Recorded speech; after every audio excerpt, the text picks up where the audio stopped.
হিসাব নিকাশ চলতেছে বাজান, প্রেমের খেলা। এবার নবী 70,000 নূরের পর্দা, একটা পর্দা থেকে আরেকটা পর্দার দূরত্ব হলো 500 বছর। আল্লাহু আকবার, জোরে বল। 69,999টা পর্দা অতিক্রম করার পর একটা পর্দা মাঝখানে ব্যারিকেড।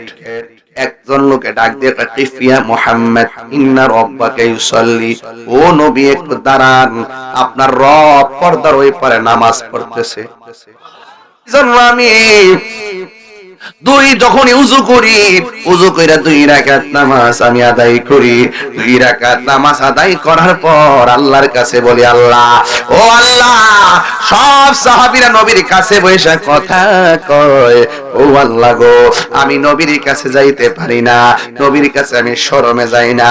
এই জন্য আমি 2 রাকাত নামাজ পড়া তোমার কাছে ফরিয়াদ করি, আমার নবীর ভালোবাসা থেকে যেন আমি মাহরুম না হয়। আমার নবী, আপনার নবী বলেন, বেলাল, তুমি যে ওযু কইরা 2 রাকাত নামাজ পড়া আমার সন্তুষ্টি, আমার ভালোবাসা পাওয়ার জন্য 2 রাকাত নামাজ পড়ো, আমার আল্লাহ রাব্বুল আলামিন তোমার নামাজটাকে কবুল করে ফেলেছে। এই জন্য তুমি দুনিয়াতে চলাফেরা করো, তোমার পায়ের আওয়াজ জান্নাতে ঢঙ্কা বাজায়া দিছে।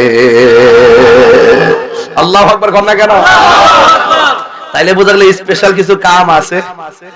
কথা করে গেলে স্পেশাল কিছু কাম, যে কাজের দ্বারা আল্লাহ রাজি হয়। এজন্য রাসূল বলতেছেন, ফরজের পাশাপাশি যারা নফল ইবাদত করে, নফলের দ্বারা বান্দা থাকে না, নফলের মাধ্যমে বান্দা আল্লাহর বন্ধু হয়ে যায়। ওভার টাইম হইলে টাকা বাড়ে না, কমে? আরে ওভার টাইমের নাম হইতো নফল, ঠিক না? হ্যাঁ, ওভার টাইমের নাম কি? নফল। এই নফল নফল যার মধ্যে থাকে তখন তার মর্যাদা বেড়ে যায়। কথা বলেন ঠিক কিনা?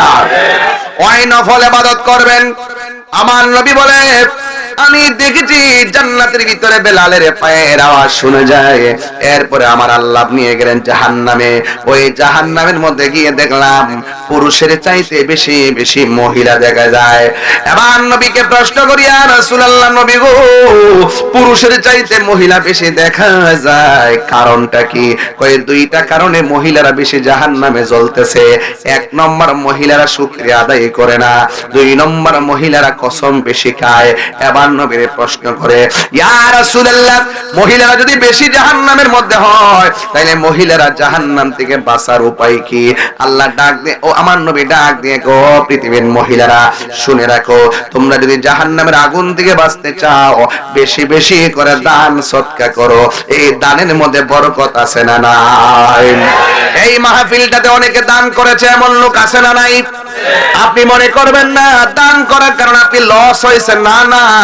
হাসরের ময়দান যেদিন কায়েম হবে, ওই কঠিন মুসিবতের সময়, ওই কঠিন মুসিবতের সময়, ইন দি মিন টাইমে, ওই কঠিন মুসিবতের সময় 7 প্রকার মানুষকে আমার আল্লাহ আরশের নিচে ছায়া দিবে।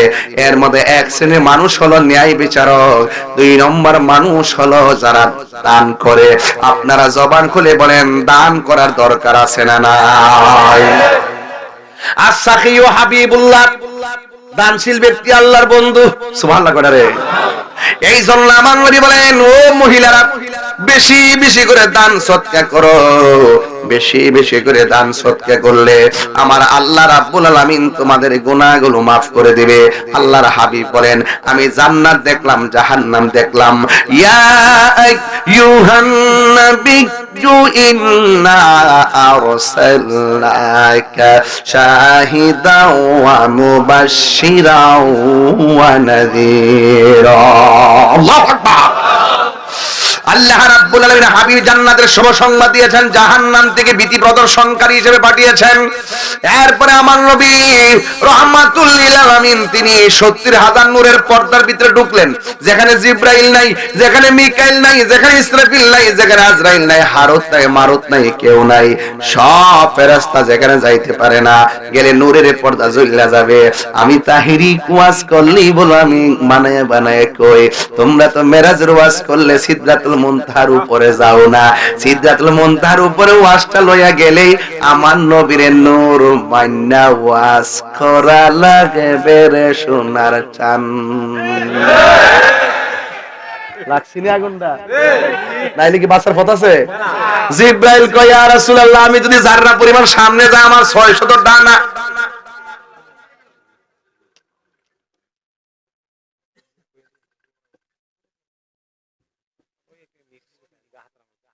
না আমার হাত এটার কারণে কসকে গেছে, দিতে পারেন ভালো হইলে চলবে অসুবিধা নাই, ফুলে গেছে রব, ফুলে গেছে। আমার যুবক ভাইরা আল্লাহু আকবার কোন কেন? আপনারা কষ্ট নিয়েন না, আপনারা দুঃখ নিয়েন না। আমার কত হইলো নবীর জন্য আমরা জীবন দিতে রাজি আছি। কারা কারা রাজি আছেন একটা হাত তুলে স্লোগান দাও ইনশাআল্লাহ।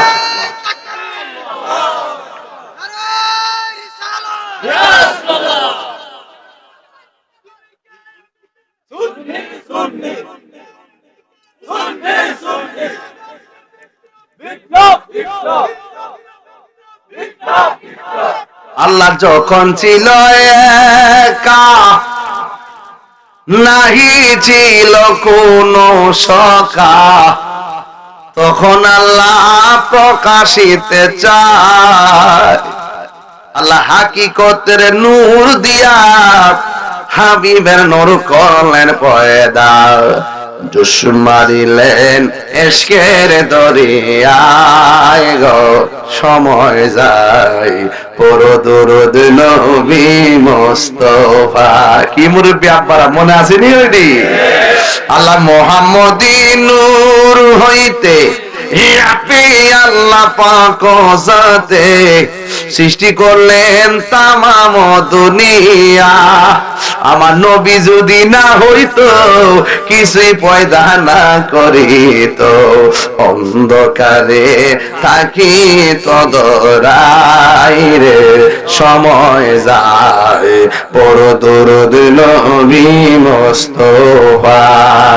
জোরে জোরে কি সুবহানাল্লাহ বলা যাবে না? হে আমার আশিকিন জাকিরিন মুহিবিন বাবাজিরা রে,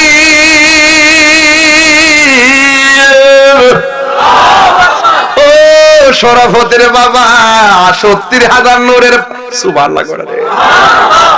জিবরাইলকে আমি পারতাম না, নবীকে চলো না জল্লা যাইবো গা, তুমি তো আমার গর্তে তুলে লইছো, আল্লাহ দিদারে লইয়া যাইবা, অর্ধেক ফুয়াতাই না সাইরা দিছো। ঘটনাটা কিতা? গেলে আমার খবর আছে, আল্লাহকে বন্ধু জিবরাইলের শেষ, আপনার শুরু। জিবরাইল জানাইছে দিক কেন নবী জানছে?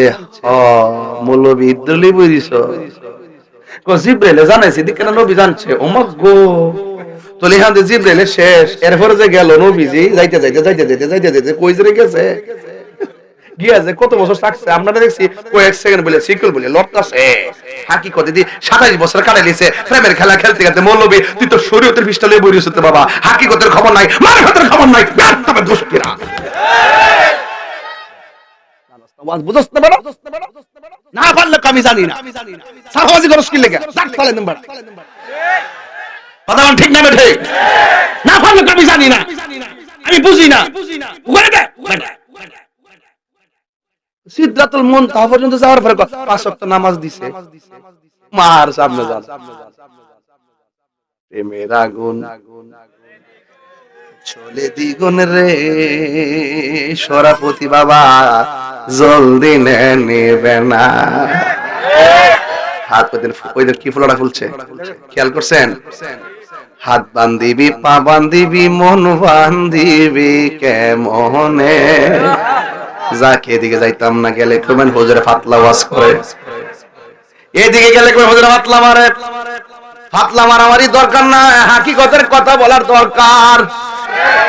হায় রে আমার নবী 70,000 নূরের পর্দা, জিবরাইল নাই খাদিম হু জিবরাইল,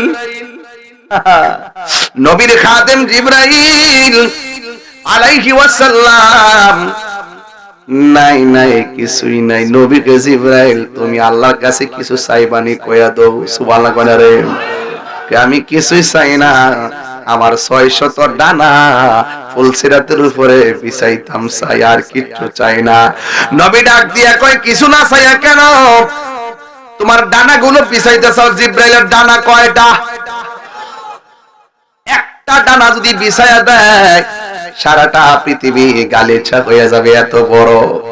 কয় 7 সমুদ্র 13 নদীর পানি ডাইলা দিল, 1 ফোঁটা পানিও জমিনে পড়বে না। আল্লাহু আকবার কথা কেন? আল্লাহর হাবিব সাল্লাল্লাহু আলাইহি সাল্লাম নূরের পর্দার ভিতরে ঢুকছে। হায়রে ও শরাফুদ্দিন বাবা, একটা পর্দার দিকে আর একটা পর্দার দূরত্ব হলো 500 বছর রাস্তা। জিবরাইলে হুকুম পায়া মক্কায় আসে দাওয়াত লয়া, ডাক দিতে না সাহস পায়া জিব্বা কদম তোলায়, মারহাবা মারহাবা বলো মারহাবা মারহাবা। দোষী আজকে একটা ওয়াজ যাতে বলে চুদ্র যাইতাম ভারী ইনশাআল্লাহ। মারহাবা জোরে করে আমার ফুলা ভান্ডি করে, ফুলা ভান্ডি আসতে তো কেন?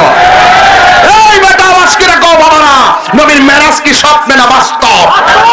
আরো জোরে, আরো জোরে, আরো জোরে, আরো জোরে। কারো কথা আমরা শুনবো না, আমরা ঈমান এত তাজা, আমরা কোন ডলার খাইয়া কানার ফল দেখতে আমরা কথা বলেন, ঠিক না? এত তাজা, এত তাজা, এত তাজা।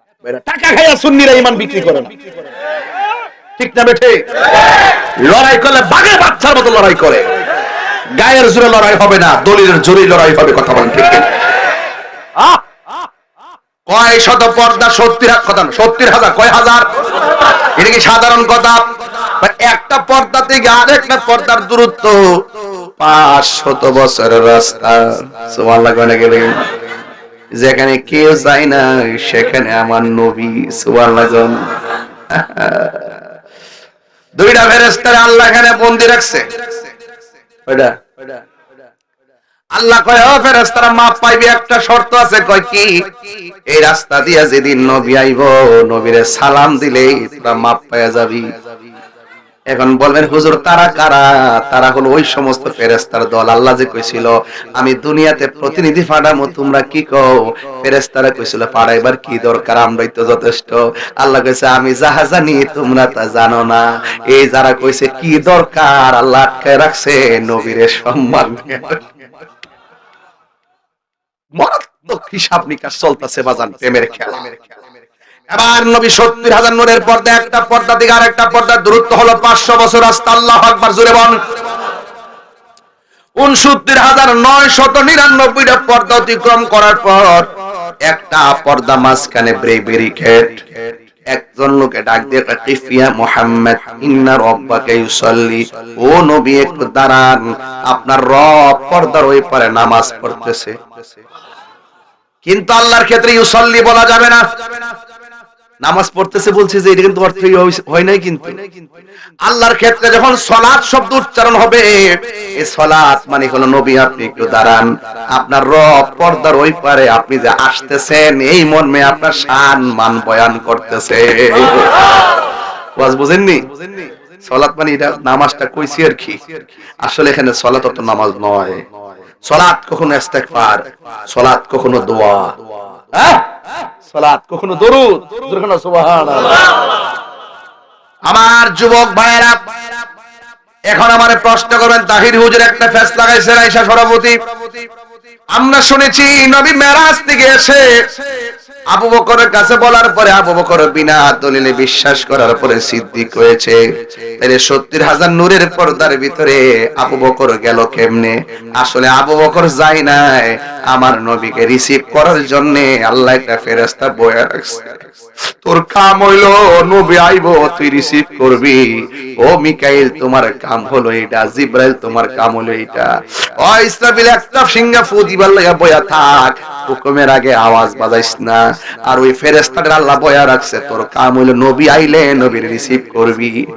আল্লাহর হাবিব সাল্লাল্লাহু আলাইহি সাল্লাম ওই রাস্তা দিয়া গেল, সব কিছুর ভিতরে একটা ফেরেশতা কয় কিফিয়া মুহাম্মদ, নবী একটু দাঁড়ান, আপনার রব পর্দার ওই পারে আপনার শান মান বয়ান করতেছে। এখন প্রশ্ন, হুজুর আবু বকর সেখানে গেল কেমনে? আসলে আবু বকর সিদ্দিক রাদিয়াল্লাহু তাআলা আনহু যাই নাই, অপরিচিত ফেরেশতার কণ্ঠ শুনলে নবী নবী একটু তাৎক্ষণিক বিচলিত হতে পারে। এই জন্য নবীর সন্তুষ্টিটা আমার আল্লাহ কামনা করে। আল্লাহ রাব্বুল আলামিন নবীর সন্তুষ্টির জন্য সুখের সাথী দুঃখের সাথী ফেরেশতার কণ্ঠটারে আবু বকরের কণ্ঠ দিয়া নকল করাইছে, আমার নবী যেন স্ট্রংলি সাহস পেয়ে যায়। ওয়াজ কি ক্লিয়ার? ওয়াজ ক্লিয়ার? এই পর্যন্ত ক্লিয়ার তো? নবী ক্লিয়ার তো? এর দ্বারা প্রমাণ হয়ে গেল সিদ্দিক আকবরকে শুধুমাত্র নবী ভালোবাসার আল্লাহ, আর না হইলে ওখানে আবু বকরের কণ্ঠ কেন চয়েস করলো? সিদ্দিক আকবরের জায়গাটা নবীর পাশে এমনি হয় নাই, টাকার জোরে হয় নাই, সেটা হয়েছে একমাত্র ভালোবাসার জোরে। এই কোরআনের ভিতরে একটা সাহাবীর কথা আল্লাহ কোরআনে উল্লেখ করেছেন, সেই সাহাবীর নাম হলো হযরতে আবু বকর। আল্লাহু আকবার। এবার আমার নবী সেখানে যাওয়ার পর রিসিভ হলো, পর্দা ওপেন হয়ে গেল। পর্দা ওপেন হয়ে যাওয়ার পর আমার নবী আপনার নবীর সামনে গেলেন। আল্লাহ ডাক দেখে, ও বন্ধু, এমন একটা জায়গায় আপনারা আনছি গো, যে জায়গার ভিতরে আদম নবীর আমি আনি নাই, 1,24,000 পয়গম্বর আনি নাই। বন্ধু রে, ও বড়ুরার বাবা, এবার আমার নবী যখন সুন্দর জায়গা দেখলেন, নিউ পার্কের মতন, শিশু পার্ক আর রমনা পার্ক না, এমন একটা পার্ক আল্লাহ দেখাইছে, যে পার্কটা পৃথিবীর কোনো চোখ দেখে নাই, যে পার্কে কোনো পৃথিবীর কোনো নবী রাসূল ফেরেশতারা কদম রাখে নাই। আল্লাহ রাব্বুল আলামিন কে, বন্ধু আপনি এখানে আসবেন, আমি সব সাজায় রাখছি। যেমন আমি শরাফতির মধ্যে আসার আগে আমার জন্য একটা চেয়ার সাজায় রাখছেন, প্যান্ডেল সাজাইছেন, লাইটিং লাগাইছেন। কয় কেন? কয় তাহিরি হুজুর আইব। কয় কেন? কয় অলি তোলার বিশ্বাস হুজুর আইব। কয় কেন? তানভীর সাহেব আসবে, এবং বক্তাদের জন্য সাজায় রাখছেন। আল্লাহকে, ও বন্ধু আপনি দিদারে আসবেন, এই জন্য আমি সাজায় রাখছি, এই জায়গাটা একমাত্র আপনার জন্য। এত সুন্দর জায়গা দেখার পরে আমার নবী চোখের পানি মুবারক ছেড়ে ছেড়ে কান্দে। আল্লাহ ডাক দিগো, ও বন্ধু এত সুন্দর জায়গায় আনলাম, আপনি কেন কান্দেন? আমার নবী কান্না বন্ধ হয় না। আমার নবীর সান্ত্বনা দেওয়ার জন্য আমার আল্লাহ আর একটা সুন্দর জায়গায় নিল। সেই জায়গার ভিতরে যাইয়া ও নবী চোখের পানি ফেলে কান্না করে, এরপরে আরেকটা জায়গায় নিয়ে গেল। ওই জায়গা যাওয়ার পরেও আমার নবী চোখের পানি মুবারক ছেড়ে কান্না করে। এখন মানে দেখাইতে দেখাইতে আল্লাহর হাবিবকে একটা নয়, দুইটা নয়, 17টা জায়গায় ঘুরাইলো, এরপর নবীর কান্না বন্ধ হয় না। দেখেন, নবী দুনিয়াতে আসার আগেও কান্না বন্ধ হয় না, মা আমিনার রেহেম থেকে দুনিয়াতে আইসাও কান্না বন্ধ হয় না, পাথরের আঘাত খাওয়ার পরেও কান্না বন্ধ হয় না, মেরাজে যাওয়ার সময়ও নবীর কান্না বন্ধ হয় না, নবী দুনিয়া থেকে বিদায় হওয়ার সময় উম্মতকে বলে না, কান্দে আর কান্দে। এখনো নবী রওজা মুবারকের ভিতরে সেজদায় পড়ে পড়ে উম্মতি উম্মতি বলে কাঁদতেছে। যেই নবী পাথর আঘাত খায়া নিজের জন্য কান্দে না, ওই নবীর জন্য আমাদের কাঁদতে মনে চাই না। এই জন্য আমি প্রায় মাহফিলে বলি, নবী নবী করে আর কত কাল আমি কাঁদব, ভালোবেসে নবীজিকে, ভালো নবীজিকে হৃদয় মাঝে ধরে রাখব, নবী নবী করে আর কত কাল আমি কাঁদব। এই কান্দনে কবে জানি হবে সমাধি, কেঁদে কেঁদে চোখের ঝোলে হয়ে যায় নদী।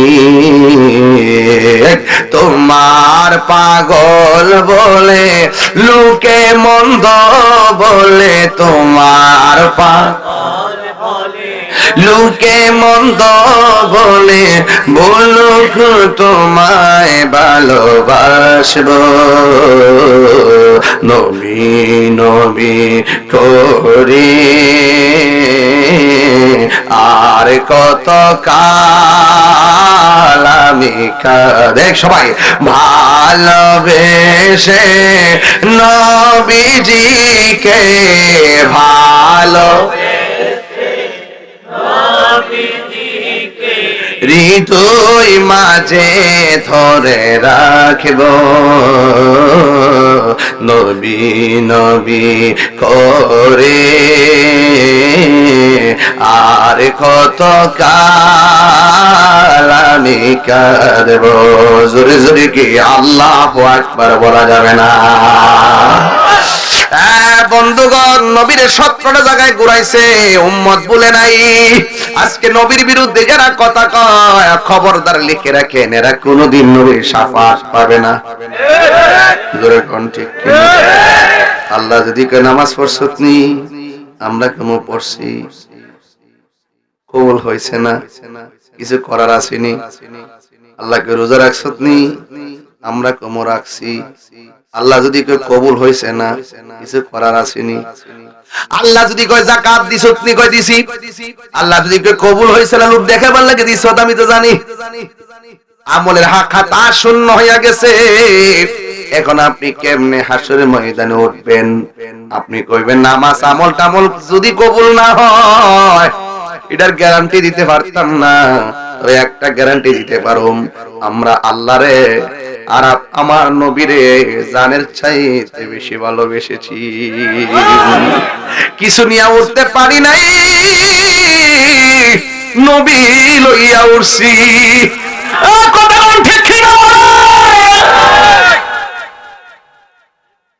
এই জন্য আমরা নবীর মহব্বত ছাড়া কিছুই বুঝি না। নবী কয় কান্দ কেন, আল্লাহ কই কান্দেন কেন? আল্লাহ তুমি আমার এত উপরে আনছো, এত সুন্দর জায়গা দেখাইতেছো, এরপর আমার মন পড়ে না কিরে? এত সুন্দর জায়গা আইসা আমার উম্মতের কথা মনে হইয়া গেছে। আমি নবী এনা দেখতেছি, আমার উম্মত এত সুন্দর জায়গা দেখে আমার উম্মত এত সুন্দর জায়গা দেখে নাই।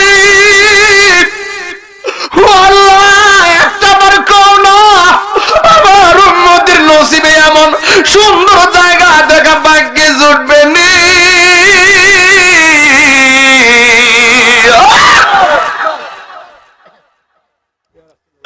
আল্লাহ ডাক দিকে বন্ধু বন্ধু বন্ধু,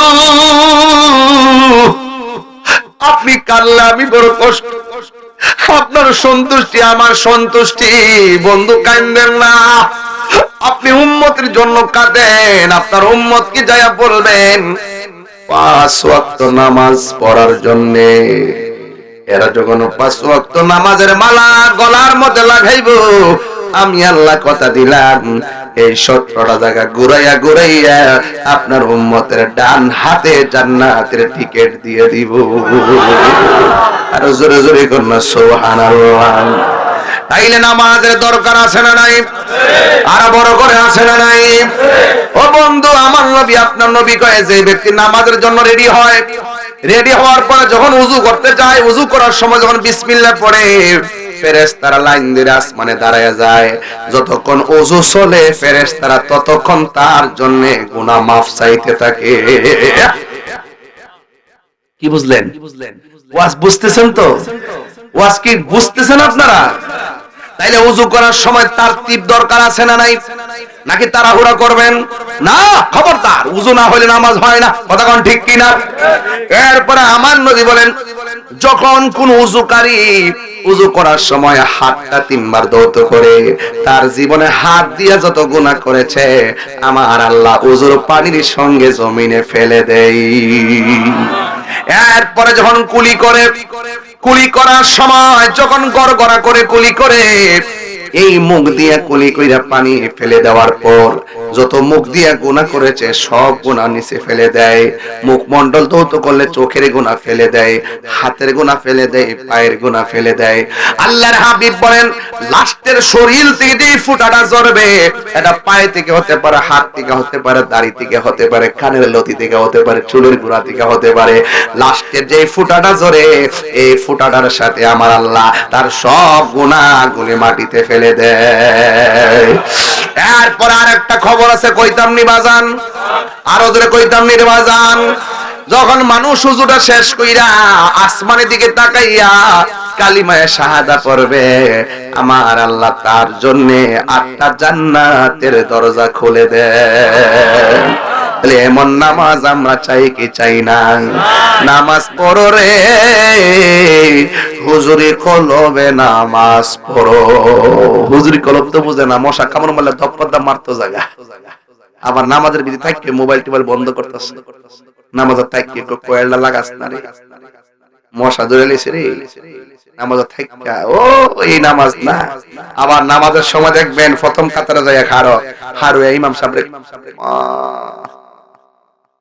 নামাজের মধ্যে ইমাম সাহেবরে কয় ইমাম সাহেব ফ্যানটা মুস্তারেন না, মুয়াজ্জিন সাহেব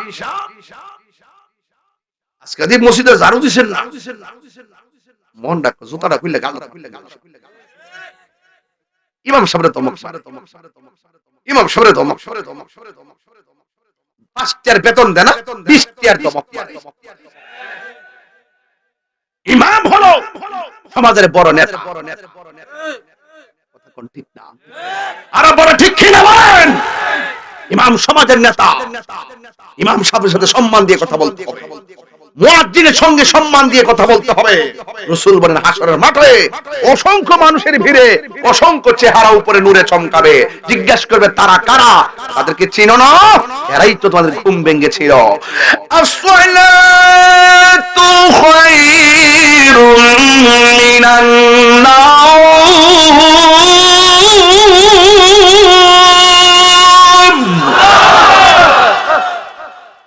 আসসালাতু খায়রুম মিনান নাওম।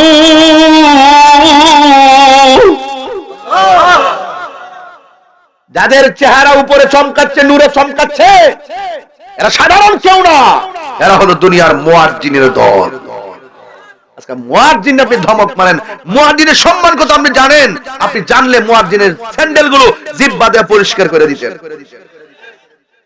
মুয়াজ্জিনের মাইয়ারা বিয়া করে লিখে সালামি ফামু, সেগুন কাঠের খাট ফামু, মানে মূল্যায়নই করে না মুয়াজ্জিন। আর এই মসজিদের মধ্যে মুয়াজ্জিন ইমামের বিরুদ্ধে সবচেয়ে বেশি আঘাত করে কাটা জানেননি? যে মুসল্লির সুদ খায়।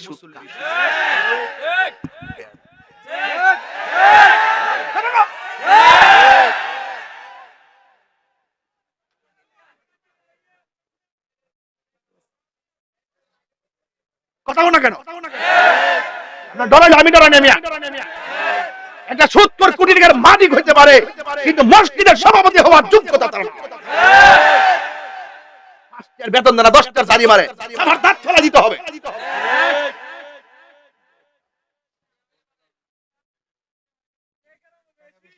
সুদ কি চলবে না? বন্ধই বন্ধ।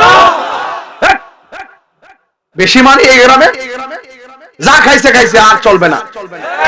আজকে থেকে বন্ধ, ক্রুজ ক্রুজ।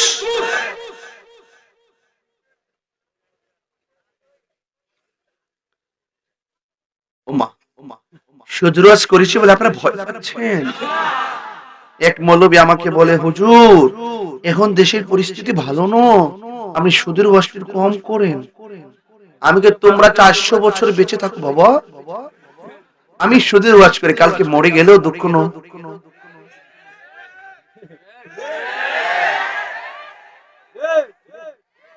বাজান যা খাইছেন খাইছেন, আর খাওয়া যাবে? হারাম খাওয়া যাবে, সুদ খাওয়া যাবে, ঘুষ খাওয়া যাবে। সুদের 70টা গুনাহ আছে বাজি। সর্বনিম্ন গুনাহ হলো নিজের মায়ের সঙ্গে জিনা করা। অথচ আপনি আমার সুদের ওয়াজ করার কারণে আপনি মনে মনে কইতেছেন যে হুজুর আমরা বাপ পাইতেছি রে, কিন্তু না, আপনি যে কত ফতোয়ার ভিতরে পড়তেছেন। একটা কথা মনে রাখেন বাজান, হারামের মধ্যে কোনো আরাম। আপনি সুদের টাকা ব্যাংকে থয়ে গেছেন, আপনি মরে যাওয়ার পরে জুতার বাড়ি খাইতেছেন, আর আপনার পোলা ব্যাংকে তার টিহাতুল্লাহ আলস হাং আর 15 আর কি আইফোন না। এখন বলুন সুদ কি চলবে না বন্ধ হবে? কোন সভাপতি কি মসজিদের, কোন সুদখোর কি মসজিদের সভাপতি হতে পারবে? কমিটিতে থাকতে পারবে? এটা কিন্তু আপনারাই করতে হবে। যুবকরা এক হয়ে যাবেন, কথা বলেন ঠিক কি না? কারণ মসজিদের মতো জায়গায় যদি হারামখোরের কাছে দায়িত্ব দেওয়া হয়, এই দেশ এই সমাজ ভালো থাকতে পারে না।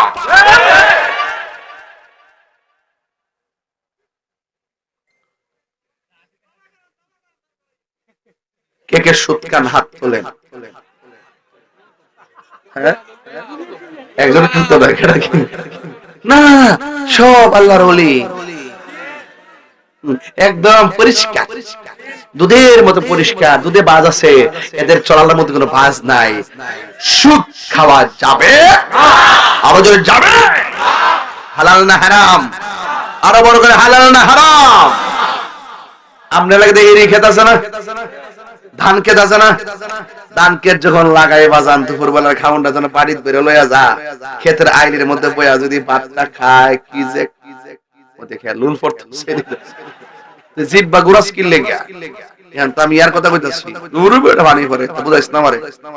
তোর ফেটে কি দাঁড়াচ্ছি আমি বুঝতেছি, খাইবার কেউ পরিশ্রম করলে খাওয়ার মজা লাগেনি? লাগেনিও? হালাল খাবো না হারাম খাবো? হালাল খাবো। কি খাবো?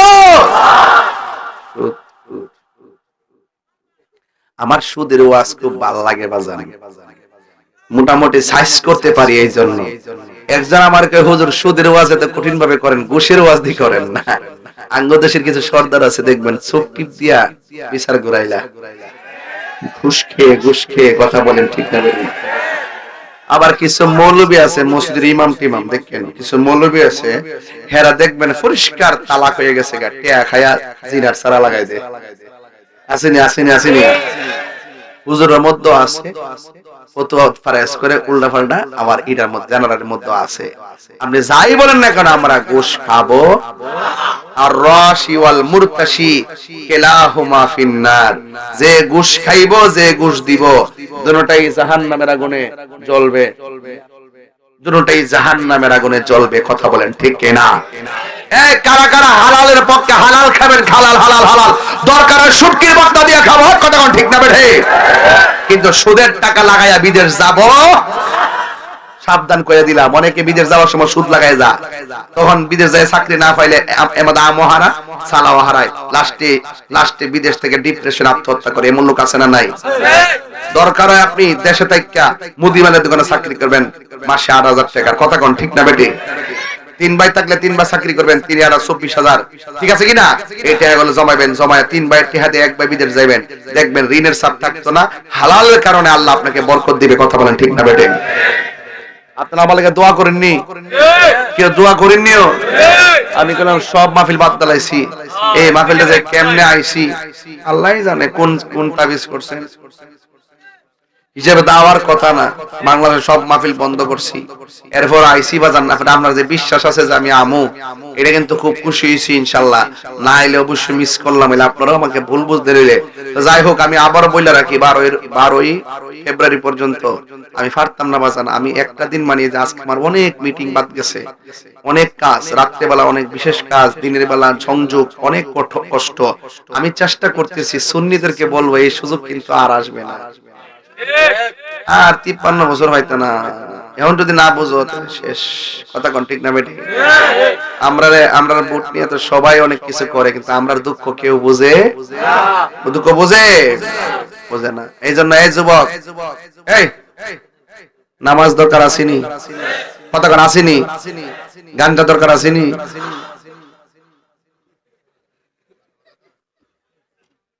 কয়ে দিলাম, সাবধান করে দিলাম, আজকে সাবধান করে দিলাম, সাবধান। কথা কোন ঠিক কিনা? এই যুবক ভাইরা আওয়াজ করে বলেন, আমরা কি নেশা করব, বাবা খাইব, ইয়াবা খাইব, পেনচি খাইব, গাঞ্জা খাইব, সুদ খাইব, ঘুষ খাইব, চুরি করব, ডাকাতি করব, শেষ কথা মা বাপরে কষ্ট দিব? সত্যি করে মা বাপরে কষ্ট দিব? মা বাপরে কষ্ট দিব? আর পরে কষ্ট না বাবা, যে চালাকি বাবা সরাফতির মানুষ ওখানে একটা টিকিট ধরে দিছে, কি সুন্দর একটা টিকিট ধরাইছে, না প্রকাশ করতাম না সিস্টেম। হিকমতে আলা হযরত কে লাখো সালাম, মারহাবা জোরে কোন। আজকে এটা ব্যথা হয়ে গেলাম রে বাবা। এখন বলেন তো দেখি, আপনারা মেরাজের ওয়াজটা যে শুনলেন, আমি যে গাটগুলা বাচ্চা বাচ্চা কথা কইলাম, এই মেরাজের ওয়াজের ভিতরে প্রেম আছে না নাই? তাহলে এই সামদের মধ্যে যে 5 ওয়াক্ত নামাজ নবী আইনা তাহে, এই নামাজটা পড়ার দরকার আছে না নাই? কারা কারা রাজি আছেন হাত তুলেন, হাত নামান, হাত নামান, বাস। ওই ওই ওই ওই ওই ওই বাবা কি দাও, ওই মিয়া এটা জিকির হইতো ইনশাআল্লাহ। আজকে জিকির হইতো নিও, জিকির যদি করতে চান শুনতে চান তাহলে আমার একটা কথা তো মানতেই হবে। আমার কথা রইলো, স্টেজে উঠছি কারেক্ট 1 ঘন্টা হইছে, ঠিক না? এই সময়টা যে গেছে আমরা টের পাইছি, টের কিন্তু পাইছি। আমি কিন্তু এখান থেকে আবার সিলেট যাবো সকাল 10টা, কিন্তু আমার কোনো সংযোগ অনেক দূরে যাইতে হবে। তারপরও কই রেস্ট, কই ঘুম, কই খাওন,